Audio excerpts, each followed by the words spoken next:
बिलाखिर आज 190 million pound case का फैसला सुना दिया गया है, जिसके तहत इमरान खान को बतौर वजीर आजम इख्तियारात का नाजायज इस्तेमाल करते हुए प्रॉपर्टी टाइकून को 190 मिलियन पाउंड का फायदा पहुंचाने और बदले में अलकादिर यूनिवर्सिटी के नाम पर 458 कनाल जमीन और करोड़ों रुपए लेने के जुर्म में 14 साल कैद की सजा सुना दी गई है और उन पर 10 लाख रुपए जुर्माना भी आयद किया गया है। साथ ही इमरान खान की अहलिया और शरीक मुल्जिमा बुशरा बीबी को 7 साल कैद और 5 लाख रुपए जुर्माने की सजा सुनाई गई है। सिर्फ यही नहीं, एहतसाब अदालत ने इमरान खान और बुशरा बीबी के प्रोजेक्ट अलकादिर यूनिवर्सिटी को वफाकी हुकूमत की तहवील में दे दिया है। आज अडियाला जेल में एहतसाब अदालत के जज नासिर जावेद राना ने फैसला सुनाया, तो इसके बाद अडियाला जेल के कमरा अदालत से ही बुशरा बीबी को तहवील में ले लिया गया। आज इमरान खान को इस केस में 14 साल की सजा होने के बाद उनके एक्स हैंडल से उनका पैगाम पोस्ट किया गया, जिसमें इमरान खान ने कहा है कि सबसे पहले तो आपने घबराना नहीं है, मैं इस आमरीत को कभी तस्लीम नहीं करूंगा और इस आमरीत के खिलाफ जिद्दोजहद में मुझे जितनी देर भी जेल की काल कोठड़ी में रहना पड़ा मैं रहूंगा। इमरान खान ने मजीद कहा कि आज अलकादिर ट्रस्ट के काले फैसले के बाद अदलिया ने अपनी साख मजीद तबाह कर दी है। जो जज आमरीत को सपोर्ट करता है और इशारों पर चलता है उसे नवाज दिया जाता है। जिन जजेस के नाम इस्लामाबाद हाई कोर्ट के लिए भेजे गए उनका वाहिद मेरिट मेरे खिलाफ फैसले देना है। इमरान खान ने मजीद कहा कि यह केस तो दरअसल नवाज शरीफ और उसके बेटे के खिलाफ होना चाहिए था, जिन्होंने बरतानिया में अपनी 9 अरब रुपए की प्रॉपर्टी टाइकून को 18 अरब में बेची। सवाल तो ये होना चाहिए कि उनके पास 9 अरब रुपए कहां से आए। अलकादिर यूनिवर्सिटी से मुझे या बुशरा बीबी को 1 टके का भी फायदा नहीं हुआ और हुकूमत को 1 टके का भी नुकसान नहीं हुआ। ये इमरान खान का मौक़िफ़ है। इमरान खान और बुशरा बीबी के खिलाफ 190 मिलियन पाउंड केस का फैसला 148 सफ़हात पर मुश्तमिल है। आज इमरान खान इस मामले से फासला इख्तियार कर रहे हैं। तहरीक इंसाफ़ी से बरतानिया की नेशनल क्राइम एजेंसी की कार्रवाई और फिर प्रॉपर्टी टाइकून के साथ प्राइवेट सेटलमेंट करार दे रही है और हसन नवाज की तरफ से वन हाइट पार्क की प्रॉपर्टी की टाइकून को फ़रोख्त को असल जुर्म और रिश्वत करार देते हुए इमरान खान इस पर तहकीकात का मुतालबा कर रहे हैं। मगर आज अदालती फैसले में दिलचस्प हक़ाइक़ बयान किए गए हैं जो बताते हैं कि बरतानिया में नेशनल क्राइम एजेंसी ने प्रॉपर्टी टाइकून के खिलाफ तहकीकात शुरू ही तहरीक इंसाफ की हुकूमत के कहने पर की थी और तहरीक इंसाफ ने उन तहकीकात का मुतालबा हसन नवाज को पकड़वाने के लिए वन हाइट पार्क की प्रॉपर्टी टाइकून के ख़ानदान को फ़रोख्त के हवाले से किया था। एहतसाब अदालत के जज नासिर जावेद राना के फैसले के मुताबिक इमरान खान की हुकूमत आने और फिर शहजाद अकबर की सरबराही में एसेट रिकवरी यूनिट के क़याम के फ़ौरन बाद 19 नवंबर 2018 को एसेट रिकवरी यूनिट की तरफ से बरतानिया की नेशनल क्राइम एजेंसी के इस्लामाबाद में मौजूद कंट्री मैनेजर को एक खत लिखा गया, जिसका उन्वान था money laundering and transfer of funds for purchase of prime property in London known as one Hyde Park for 42.5 million pounds. और उस खत में कहा गया था कि प्रॉपर्टी टाइकून, उनके बेटे और उनकी हाउसिंग सोसाइटी के खिलाफ पाकिस्तान में करप्शन, मनी लॉन्ड्रिंग, ज़मीनों पर कब्जे और इख्तियारात के गलत इस्तेमाल की इंक्वायरी चल रही हैं। मुतादिद इदारे उनके खिलाफ मुतादिद इन्वेस्टिगेशंस कर रहे हैं, जिसमें नैब, FIA और पंजाब एंटी करप्शन इस्टेब्लिशमेंट शामिल हैं। फिर इसके 2 हफ्ते बाद शहजाद अकबर के एसेट रिकवरी यूनिट ने इसी उन्वान से वन हाइट पार्क की खरीदारी में इंक्वायरी के लिए नेशनल क्राइम एजेंसी को एक और खत लिखा और पाकिस्तान में प्रॉपर्टी टाइकून, उनके बेटे और उनकी हाउसिंग सोसाइटी के खिलाफ इन्वेस्टिगेशन का बताया। और फिर इस खत के 18 दिन बाद 14 दिसंबर 2018 को नेशनल क्राइम एजेंसी ने बरतानिया में प्रॉपर्टी टाइकून और उनके अहले खाना के बैंक अकाउंट्स फ्रीज करना शुरू कर दिए, जो कि प्रोसीड्स ऑफ क्राइम एक्ट 2002 के तहत किए गए। मगर इसके बाद कहानी में एक ट्विस्ट आता है, एक यू टर्न आता है। प्रॉपर्टी टाइकून पाकिस्तान में एक अहम काम करते हैं। वो अप्रैल 2019 में जहलम में सुहावा के मकाम पर 458 केनाल ज़मीन खरीद कर इमरान खान के करीबी साथी जुल्फी बुखारी के नाम पर मुंतकिल कर देते हैं और फिर अप्रैल 2019 में शहजाद अकबर का एसेट रिकवरी यूनिट बरतानिया की नेशनल क्राइम एजेंसी को एक और ख़त लिखता है और अपने माजी के खतूत पर अचानक यू टर्न ले लेता है। अदालती फैसले के मुताबिक 18 अप्रैल 2019 को एसेट रिकवरी यूनिट ने नेशनल क्राइम एजेंसी को खत लिखा, जिसका उन्वान वही था जो माजी में था, यानी money laundering and transfer of funds for purchase of prime property in London known as one Hyde Park 42.5 million pound. मगर हैरानकुन तौर पर इस खत में नेशनल क्राइम एजेंसी को यह बताया गया कि प्रॉपर्टी टाइकून के बेटे ने लंदन में खरीदी गई वन हाइट पार्क प्रॉपर्टी को पाकिस्तान के कवानीन के मुताबिक डिक्लेयर किया है और इसके लिए 29 जून 2018 को ही पाकिस्तानी कवानीन के मुताबिक $13,70,000 टैक्स भी अदा कर दिया था। इसके अलावा प्रॉपर्टी टाइकून की हाउसिंग सोसाइटी के भी सूबाई हुकूमतों के साथ मामला तय पा गए हैं और इसे 21 मार्च 2019 को सुप्रीम कोर्ट ऑफ पाकिस्तान ने भी मेहरबानी का मुजाहरा करते हुए कबूल कर लिया है और जो माजी में नैब उनके खिलाफ तहकीकात कर रहा था उन्हें भी सुप्रीम कोर्ट ने रोक दिया है। उस खत में यह भी बताया गया कि पाकिस्तानी कवानीन के मुताबिक वन हाइड पार्क की खरीदारी की पाकिस्तान में तहकीकात हो ही नहीं सकती और इस तरह मुल्जिम शहजाद अकबर ने बज़ाहिर नेशनल क्राइम एजेंसी को यह पैगाम पहुंचाया। हालांकि प्रॉपर्टी टाइकून और उनके खानदान के खिलाफ उस वक्त भी मुतादिद केसेस चल रहे थे, जिनमें नैब का वो केस भी था जो जाली अकाउंट केस में सुप्रीम कोर्ट की बनाई गई GIT के नतीजे में चल रहा था, मगर खत में जानबूझकर उन केसेस का जिक्र ही नहीं किया गया ताकि प्रॉपर्टी टाइकून को फायदा पहुंचाया जाए। ये सब इमरान खान ने अपनी हुकूमत में किया। खुद NCA को कहा कि वन हाइड पार्क की फरोख्त पर कोई तहकीकात नहीं बनती और आज फिर हसन नवाज के वन हाइड पार्क की प्रॉपर्टी टाइकून को फरोख्त पर तहकीकात का मुतालबा कर रहे हैं। फैसले के मुताबिक 2 दिसंबर 2019 को मुल्जिम शहजाद अकबर ने note for the prime minister के नाम से एक नोट तैयार किया जिसका मौजू account freezing order and repatriation of funds to Pakistan था और ये बात प्रोसिक्यूशन के गवाह नंबर 3 कैबिनेट डिवीजन के सेक्रेटरी जमील अहमद के बयान में नजर आती है। मज़कूरा नोट के पैराग्राफ 3 और 10 में मिर्ज़ा शहजाद अकबर ने वाज़ेह किया कि हाउसिंग सोसाइटी ने NCA के साथ 139.7 million pound supreme court of Pakistan के अकाउंट में मुंतकिल करने का मुआहदा किया था, जो कि हाउसिंग सोसाइटी की लायबिलिटी के लिए मुख्तस था, मगर दर हकीकत शहजाद अकबर ने बेईमानी करते हुए ऐसा जाहिर किया कि जैसे ये रकम हुकूमती खजाने यानी रियासती पाकिस्तान के अकाउंट में मुंतकिल की जा रही है। साथ ही साथ इसी बहाने को जवाज़ बनाकर मज़कूरा रकम पर तमाम टैक्सों की छूट भी हासिल कर ली गई, जिससे हुकूमती खजाने को नाकाबिल तलाफी नुकसान पहुंचा ताकि हाउसिंग सोसाइटी के साथ गठजोड़ के नतीजे में उसे गैर कानूनी और नाजायज़ फ़ायदा पहुँचाया जा सके। इस रकम की पाकिस्तान मुंतकली के हवाले से मुतल्लिका इदारों से भी मुशावरत नहीं की गई। फैसले के मुताबिक वज़ारत ख़ारजा के अफसर अली शाहिद ने बतौर गवाह वाज़े तौर पर कहा कि वज़ारत ख़ारजा से मुशावरत नहीं की गई। वज़ारत कानून और वज़ारत इंसाफ के अफसर ने भी बतौर गवाह बताया कि वज़ारत कानून और इंसाफ से कोई राय नहीं मांगी गई थी। यहाँ तक कि स्टेट बैंक ऑफ पाकिस्तान और वज़ारत ख़जाना के अफसरान ने बतौर गवाह बताया कि उनसे भी इस मामले पर कोई मुशावरत नहीं की गई थी। सिर्फ यही नहीं, वज़ारत ख़ारजा के गवाह के मुताबिक बरतानिया में पाकिस्तानी हाई कमीशन तक से भी इस मामले पर कोई मुशावरत नहीं की गई थी। इसके बाद 3 दिसंबर 2019 को काबीना की इन कैमरा मीटिंग में नोट में बयान किए गए मौजू के साथ ये मामला एडिशनल आइटम के तौर पर पेश कर दिया गया, जिसमें काबीना ने note for the prime minister के पैराग्राफ नंबर 10 की मंजूरी दे दी। साथ ही काबीना के फैसले की रोशनी में कैबिनेट सेक्रेटरी को हिदायत की गई कि नोट को सील कर दिया जाए। इस कैबिनेट मीटिंग के मिनट्स की कॉपी दस्तयाब है। यहाँ ये बताना लाजमी है कि वज़ारत ख़ारजा के फराहम करदा रिकॉर्ड के मुताबिक काबीना की इस मीटिंग से पहले ही 6 नवंबर 2019 को मिर्ज़ा शहजाद अकबर ने हुकूमत पाकिस्तान की जानिब से नेशनल क्राइम एजेंसी के साथ राजदारी के मुआहदे पर दस्तखत कर दिए थे। मुल्जिम बैरिस्टर ज़ियाउल मुस्तफ़ा नसीम ने बतौर गवाह इस मुआहदे पर दस्तखत किए थे और हैरानकुन बात यह है कि राजदारी के मुआहदे में जो अकाउंट नंबर फराहम किया गया वो रजिस्ट्रार सुप्रीम कोर्ट का अकाउंट था, जो सुप्रीम कोर्ट के फैसले के नतीजे में हाउसिंग सोसाइटी के जुर्माने की अदायगी के लिए मुख्तस किया गया था। यानी दर हकीकत ये रियासत पाकिस्तान का अकाउंट ही नहीं था। लिहाजा नेशनल क्राइम एजेंसी की तरफ से प्रॉपर्टी टाइकून के बरतानिया में मुंजमिद किए गए पैसे उस अकाउंट में 3 दिसंबर 2019 की काबीना मीटिंग से पहले ही आ गए थे। इस हवाले से प्रोसिक्यूशन ने शवाहिद और गवाहों के जरिए अपने मौक़िफ़ को साबित किया है। अदालती फैसले में मजीद लिखा है कि 26 दिसंबर 2019 की ट्रस्ट डीड के जरिए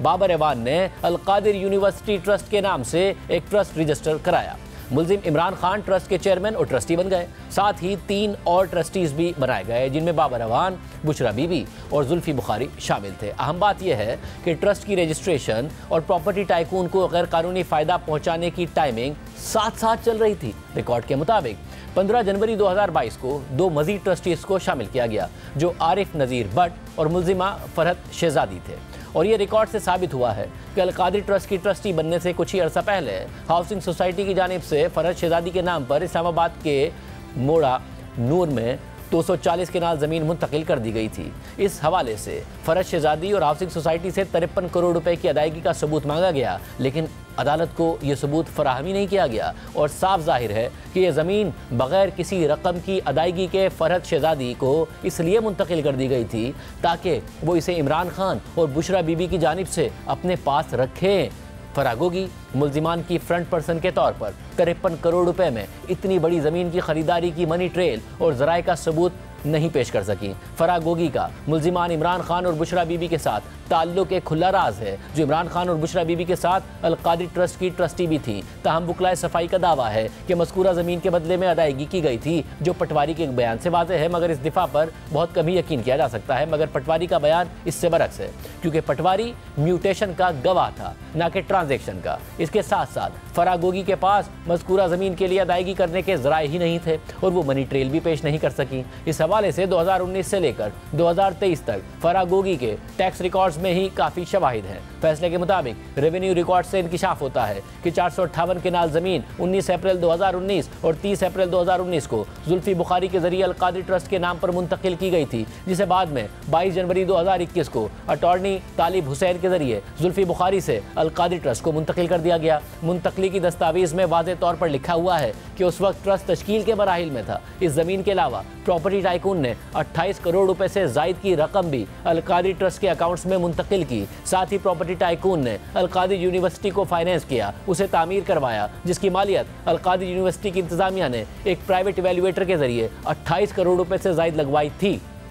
इसके अलावा प्रॉपर्टी टाइकून ने यूनिवर्सिटी के फर्नीचर, कंप्यूटर्स और दीगर अशिया भी फराहम की। मुल्जिमा बुशरा बीबी ने 24 मार्च 2021 को अलकादरी यूनिवर्सिटी और हाउसिंग सोसाइटी के दरमियान एक्नॉलेजमेंट ऑफ डोनेशन के मुआहदे के जरिए मज़कूरा ज़मीन को कबूल किया। फैसले के मुताबिक यहाँ ये बात बताना ज़रूरी है कि नैब ऑर्डिनेंस के तहत नैब हेडक्वार्टर्स ने वजारत खारजा के जरिए बरतानवी अथॉरिटीज़ को म्यूचुअल लीगल असिस्टेंस की दरख्वास्त भेजी थी, जिसमें इस मामले पर 5 दस्तावेज़ात फराहम करने की दरख्वास्त की गई थी, जो अभी तक नहीं फराहम की गई हैं, जिसमें प्रॉपर्टी टाइकून की फैमिली के अकाउंट्स और हसन नवाज से खरीदी गई 1 हाइट पार्क प्रॉपर्टी के फ्रीजिंग ऑर्डर्स की तस्दीक शुदा कॉपियां और अदालत से हासिल किए गए ऑर्डर्स, नेशनल क्राइम एजेंसी की पाकिस्तानी हुकाम के साथ राब्ताकारी की मुकम्मल तफसीलात, प्रॉपर्टी टाइकून और उनकी फैमिली के साथ NCA का सेटलमेंट एग्रीमेंट और उन बैंक अकाउंट्स की तफसीलात जिनके जरिए मज़कूरा रकम पाकिस्तान में सुप्रीम कोर्ट के अकाउंट में मुंतकिल की गई। फैसले के मुताबिक मुल्जिम शहजाद अकबर और बैरिस्टर ज़ियाउल मुस्तफ़ा नसीम ने NCA के साथ कई मीटिंग्स की थी और वो इस बात से वाकिफ़ थे कि NCA ने प्रोसीड्स ऑफ क्राइम एक्ट 2002 के तहत प्रॉपर्टी टाइकून की फैमिली के बैंक अकाउंट्स मुंजमद करने के ऑर्डर्स हासिल किए हैं। इस हवाले से एसेट रिकवरी यूनिट के टर्म्स ऑफ रेफरेंस में ये लिखा हुआ है कि अगर एसेट रिकवरी यूनिट को बैरून मुल्क किसी पाकिस्तानी के बारे में ऐसी मालूमात मिलती हैं तो इस मामले और मुतल्लिका शवाहिद को नैब या FIA वगैरह को रेफर कर सकता है, ताकि कानून के मुताबिक ज़रूरी और फौरी कार्रवाई अमल में लाई जा सके। मगर अपने ही TORs की खिलाफ वर्जी करते हुए ना इस मामले को नैब को भेजा गया और ना ही FIA को भेजा गया, बल्कि मिर्ज़ा शहजाद अकबर और ज़ियाउल मुस्तफ़ा नसीम ने बगैर किसी कानूनी इख्तियार के NCA के साथ इस मामले पर राब्ताकारी जारी रखी, ताकि बगैर किसी इख्तियार के उस रकम की किस्मत का फैसला किया जा सके जो रियासत पाकिस्तान को मिलनी थी। ये भी हैरान कुन है कि मिर्ज़ा शहजाद अकबर और ज़ियाउल मुस्तफ़ा नसीम ने रियासत के खर्चे पर इस मामले के हवाले से बरतानिया की नेशनल क्राइम एजेंसी के मुतवातिर दौरे किए, मगर अफसोसनाक तौर पर रियासत पाकिस्तान के ही मफाद के खिलाफ काम किया, ताकि रियासत पाकिस्तान को नुकसान पहुंचाते हुए प्रॉपर्टी टाइकून और उसकी फैमिली को नाजायज़ फ़ायदा पहुंचाया जा सके। सिर्फ यही नहीं, मुल्जिम शहजाद अकबर वजारत कानून और इंसाफ से अप्रूवल लेने की तकाज़ों पर अमल दरामद से बचने में कामयाब हो गए, जिससे वाज़ेह होता है कि वो अपने गलत कामों को छुपाना चाहते थे। फैसले के मुताबिक एसेट रिकवरी यूनिट अपने चेयरमैन के जरिए हर 14 दिन में या वज़ीर आज़म की ख्वाहिश के मुताबिक वज़ीर आज़म को अपनी परफॉर्मेंस के हवाले से रिपोर्ट देने का पाबंद था। इसलिए मज़कूरा हालात से वाज़ेह होता है कि मुल्जिम शहजाद अकबर बराह रास्त मुल्जिम इमरान खान को रिपोर्ट कर रहे थे और दोनों इस मामले में हैंड इन ग्लव्स थे। मजीद ये कि NCA में ज़ेर समात केसेस और रिकवरीज के हवाले से मुल्जिम शहजाद अकबर और ज़ियाउल मुस्तफ़ा नसीम ने बरतानिया के कई दौरे किए, मगर दोनों मुल्जिमान ने बदनीयती और जुर्म के इरादे से NCA में जारी प्रॉपर्टी टाइकून के केस की तफसीलात से एसेट रिकवरी यूनिट के दीगर मेंबरान तक को भी अंधेरे में रखा। यहाँ पर इस बात की निशानदही करना भी ज़रूरी है कि नेशनल क्राइम एजेंसी के साथ एसेट रिकवरी यूनिट की राब्ताकारी का सारा रिकॉर्ड मुल्जिम शहजाद अकबर और मुल्जिम ज़ियाउल मुस्तफ़ा नसीम की फिजिकल कस्टडी में था और यही रिकॉर्ड एसेट रिकवरी यूनिट के दफ्तर से गायब है। इसलिए इस फैक्ट से यह जाहिर होता है कि यह अहम रिकॉर्ड जो हुकूमत पाकिस्तान की मिल्कियत था, उसे मुल्जिमान के जराइम को धोने के लिए गायब कर दिया गया। साथ ही ये लीगल प्रोसेस में रुकावट डालने के मुतरादिफ भी है। काबीना डिवीजन की जानिब से एसेट रिकवरी यूनिट के मिसिंग रिकॉर्ड के हवाले से एक इंक्वायरी करवाई गई थी, जिसमें इसकी जिम्मेदारी मुल्जिमान शहजाद अकबर और ज़ियाउल मुस्तफ़ा नसीम पर डाली गई है। फैसले के मुताबिक NCA को शहजाद अकबर की तरफ से लिखे गए खत के मतन से वाज़ेह होता है कि प्रॉपर्टी टाइकून और उनकी फैमिली के खिलाफ पाकिस्तान में कोई क्रिमिनल तहकीकात ना होने का मकसद ये था कि बरतानिया में नेशनल क्राइम एजेंसी की जानिब से प्रॉपर्टी टाइकून और उनके खानदान के खिलाफ तहकीकाती कार्रवाई को डिफ्यूज़ किया जा सके। और यह खत इस टाइम के साथ भी हम आहंग है कि जिस वक्त हाउसिंग सोसाइटी ने अल कादरी ट्रस्ट के लिए ज़मीन खरीद कर जुल्फी बुखारी के नाम पर मुंतकिल की थी। इसके अलावा मुल्जिम इमरान खान, शहजाद अकबर और प्रॉपर्टी टाइकून का गठजोड़ जो उस वक्त बनी गाला में वज़ीर आज़म हाउस के विजिटर के रिकॉर्ड से भी वाज़ेह होता है, जिसके मुताबिक मुल्जिम शहजाद अकबर और प्रॉपर्टी टाइकून ने 11 जुलाई 2019 को बनी गाला में इमरान खान के दोनों घर गए ताकि अपने मुश्तरका मफादात के हवाले से अंडर हैंड डीलिंग यानी खुफिया तौर पर मामला तय कर सकें। इस हवाले से बनी गाला की एंट्री रजिस्ट्री की कॉपी सबूत के तौर पर दस्तियाब है। इसके बाद फैसले में एक दफ़ा फिर शहजाद अकबर की तरफ से बदनीयती से NCA से आने वाले पैसों को सुप्रीम कोर्ट के अकाउंट में डालने पर मज़ीद तफसीलात बयान की गई हैं और फिर लिखा है कि ये मैनिपुलेशन सिर्फ इसलिए की गई ताकि रियासत पाकिस्तान के लिए मुख्तस किए गए पैसों को डाइवर्ट करके प्रॉपर्टी टाइकून को फ़ायदा पहुंचाया जा सके। हालांकि खुद मुल्जिम शहजाद अकबर ने जो note for the prime minister तैयार किया था उसके पैराग्राफ नंबर 10 में खुद ही कहा था कि जैसे कि ये रकम पाकिस्तान के ख़जाने में मुंतकिल की जा रही है तो इसलिए FBR इनकम टैक्स ऑर्डिनेंस 2001 के सेक्शन 111(4) के तनाजुर में इसे देखे, यानी इस पर टैक्स ना लगाए। लिहाजा ये फैक्ट हर तरह से ये साबित करता है कि ये फंड्स रियासती ख़जाने को मुंतकिल किए जाने थे, मगर कानून और इख्तियारात का नाजायज़ इस्तेमाल करते हुए प्रॉपर्टी टाइकून के फ़ायदे के लिए डाइवर्ट कर दिए गए। फैसले में मज़ीद लिखा है कि NCA की तरफ से जारी की गई प्रेस रिलीज़ के अलावा शेड्यूल के साथ दस्तखत शुदा राजदारी के मुआहदे की कॉपी और प्रेस रिलीज़ प्रोसिक्यूशन के गवाह यानी ARU के डिप्टी सेक्रेटरी मोहसिन अमना के बयान में शामिल है, जिसमें एसेट रिकवरी यूनिट वाज़ेह तौर पर कहता है कि ये असासे रियासत पाकिस्तान को वापस कर दिए जाएंगे। यहाँ तक कि एसेट रिकवरी यूनिट ने 3 दिसंबर 2019 को अपनी प्रेस रिलीज में यह भी लिखा कि NCA रकम की फौरी तौर पर पाकिस्तान मुंतकली के लिए राजी हुआ है। फैसले के मुताबिक मुल्जिम इमरान खान और इश्तिहारी मुल्जिम शहजाद अकबर की मामलात से खुफिया तौर पर निमटना वज़ीर आज़म के साबिक सेक्रेटरी आज़म खान के बयान से भी साबित होता है। इमरान खान और शहजाद अकबर ने रूल्स ऑफ बिजनेस 1973 के रूल्स 18 और 20 की खुली खिलाफ वर्जी की जो काबीना इजलास में केसेस को शामिल करने से मुताल्लिक है। इसके अलावा काबीना के कुछ अरकान बतौर गवाह पेश हुए। उन्होंने इस बात की तस्दीक की कि मिर्जा शहजाद अकबर ने एक सील्ड लिफाफा पेश किया और काबीना अरकान पर दबाव डाला कि वो इसकी मंजूरी दें क्योंकि यह खुफिया मामला है। शहजाद अकबर ने काबीना को बताया कि बरतानिया से रियासत पाकिस्तान को पैसे मुंतकिल हुए हैं, राजदारी नेशनल क्राइम एजेंसी की शर्त है। यहाँ ये बताना ज़रूरी है कि मुल्जिम ने ऐसी कोई दस्तावेज रिकॉर्ड पर नहीं दिखाई कि पाकिस्तान की तरफ से deed of confidentiality national crime agency की ज़रूरत है। गवाह जुबैदा जलाल ने अपने बयान में बताया कि उन्होंने इसरार किया कि इस मामले में रियासत का पैसा शामिल है, इसलिए इस पर बाकायदा बहस ज़रूरी है। मगर मुल्जिम इमरान खान जो वज़ीर आज़म की हैसियत से काबीना इजलास की सरबराही कर रहे थे, उन्होंने बगैर बहस और मुशावरत के मंजूरी पर इसरार किया, इसलिए बगैर मज़ीद तफसीलात जाने एजेंडे की मंजूरी दे दी गई। इसके अलावा गवाह परवेज़ खटक ने भी अपने बयान में यही बात कही और बताया कि इश्तिहारी मुल्जिम शहजाद अकबर ने गैर कानूनी तौर पर बगैर किसी इख्तियार के इमरान खान की मर्जी से काबीना से मंजूरी से पहले ही डीड पर 6 नवंबर 2019 को दस्तखत कर दिए थे। मुल्जिम ज़ियाउल मुस्तफ़ा ने भी अपने इख्तियारात का गलत इस्तेमाल करते हुए और रियासत के मफादात को नज़रअंदाज करते हुए डीड पर बतौर गवाह दस्तखत किए। फैसले के मुताबिक मुल्जिम इमरान खान की तरफ से शहजाद अकबर से पर्सनल मीटिंग के बाद मामले को काबीना में शामिल करने के अपने सवाबदीदी इख्तियार को इस्तेमाल करना, ये जानते हुए कि डीड पर दस्तखत हो चुके हैं और वो जमा कराई जा चुकी है, ये साबित करता है कि दोनों मुल्जिमान जल्दबाजी में अपना जुर्म छुपाना चाहते थे। हैरानकुन तौर पर डीड में जो अकाउंट नंबर लिखा हुआ था वो सुप्रीम कोर्ट के रजिस्ट्रार का अकाउंट था जो हाउसिंग सोसाइटी की लायबिलिटी की अदायगी के लिए था। ये बात साबित शुदा है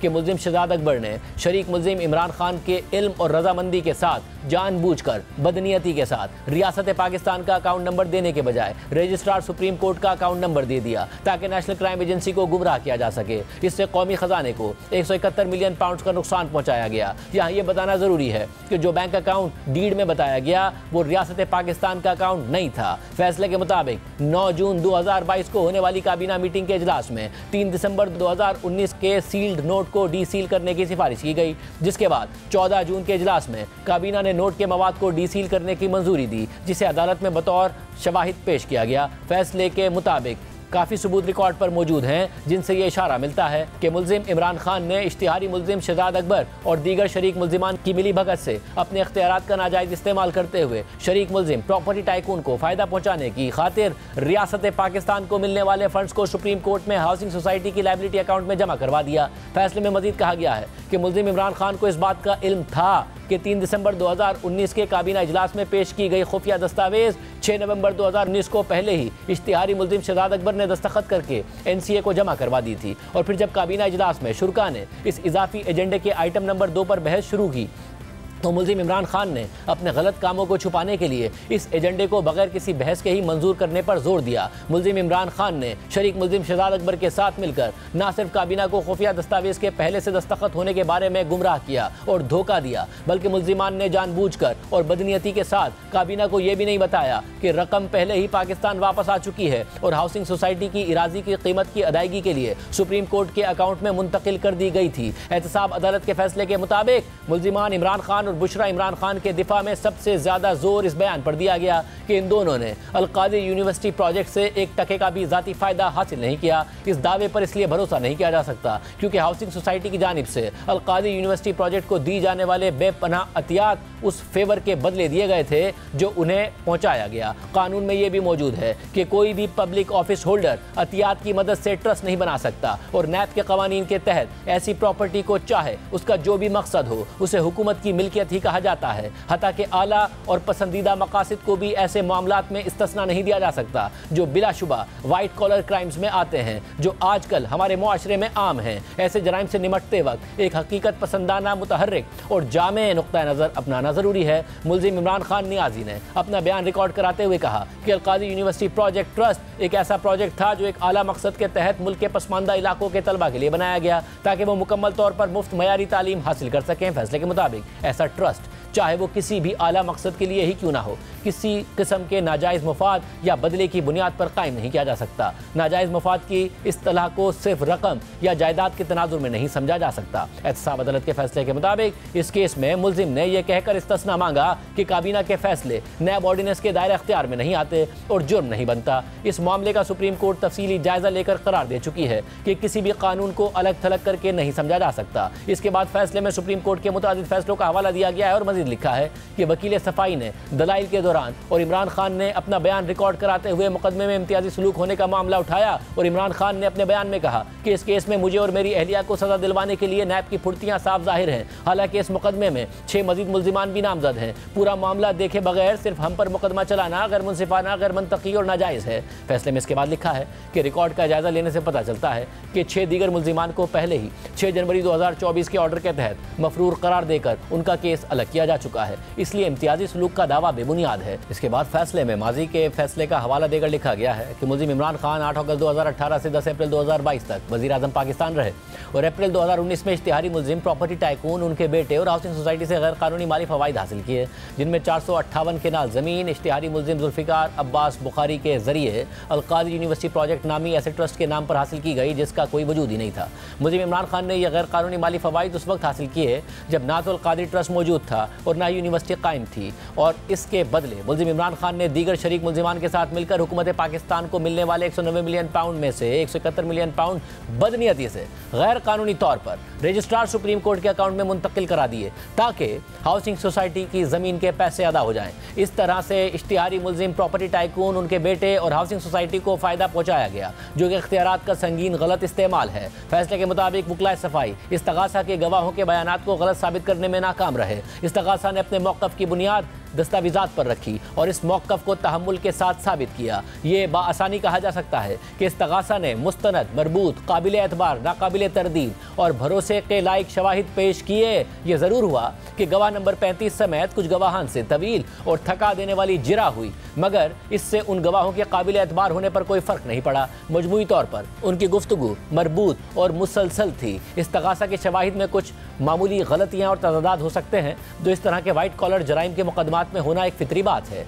आसान और सहूलत के मुताबिक मौक़े मिलने के बावजूद बुकला सफाई इस्तगासा के मुकदमे में कोई अहम शगाफ या कमज़ोरी पैदा करने में नाकाम रहे। यहाँ तक कि सफाई में जो दस्तावेज़ात पेश की गई वो भी तकरीबन बेकार थीं। इसी तरह बुकला सफाई की जानिब से जो केस लॉ पेश किया गया वो भी मुकदमे के मुतल्लिका हक़ाइक़ और हालात से बहुत कम मुताल्लिक है। फैसले के मुताबिक इस मुकदमे के शवाहिद को जांचने से जो मालूमात सामने आई हैं उनकी रोशनी में समाअत के दौरान मुल्ज़िम इमरान खान और बुशरा बीबी की जानिब से दायर की गई दोनों दरख्वास्तें मुस्तरद करते हुए निपटाई जाती हैं। जैसा कि ऊपर बहस की गई है, इस्तगासा ने कानून के दायरे में रहते हुए अपना मौक़िफ़ कामयाबी से साबित कर दिया है, जो शकूक व शुबहात से बाला तर रहकर मुल्ज़िम इमरान खान और बुशरा बीबी को कसूरवार करार दे रहा है। लिहाजा मुल्ज़िम इमरान खान नैब ऑर्डिनेंस 1999 के तहत करप्शन और करप्ट प्रैक्टिसेस के मुर्तकिब करार पाए हैं। उन्हें मुजरिम करार दिया जाता है। कोई सूरत ऐसी नहीं है कि उनके जुर्म को हल्का कर सके। उन्हें 14 साल कैद और 10 लाख रुपए जुर्माने की सज़ा सुनाई जाती है